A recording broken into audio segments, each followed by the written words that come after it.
Samsung really wanted to flex its own silicon muscles with the Galaxy S25 series by using its homegrown Exynos 2500 chip, built on a shiny new 3nm process. But things didn't go quite as planned. The yields from Samsung Foundry's 3nm process weren't high enough to make it worth the risk or the money. So instead, they went with Qualcomm's Snapdragon 8 Gen 3, the Snapdragon 8 Elite, and honestly, fans were kinda relieved. Let's face it, most people still lean towards Team Qualcomm. But Samsung's not giving up just yet.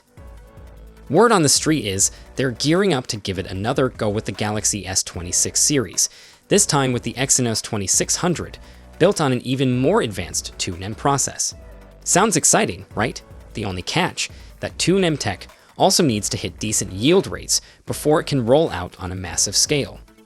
Here's where things get interesting. According to a fresh report from Korea's AK Radio, Samsung Foundry's 2nm process has now hit a 40% yield rate. That's not quite mass production ready. Most fabs aim for 70 to 80%, but it's a solid step in the right direction.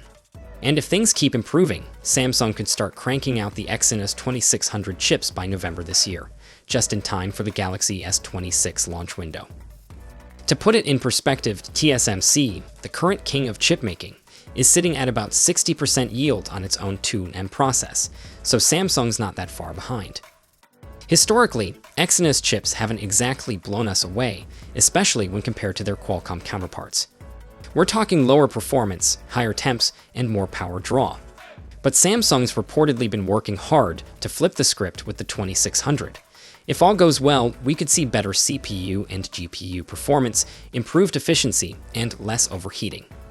This is also a pretty big deal financially. The Galaxy S25's all-Qualcomm setup hit Samsung's MX and DS divisions hard.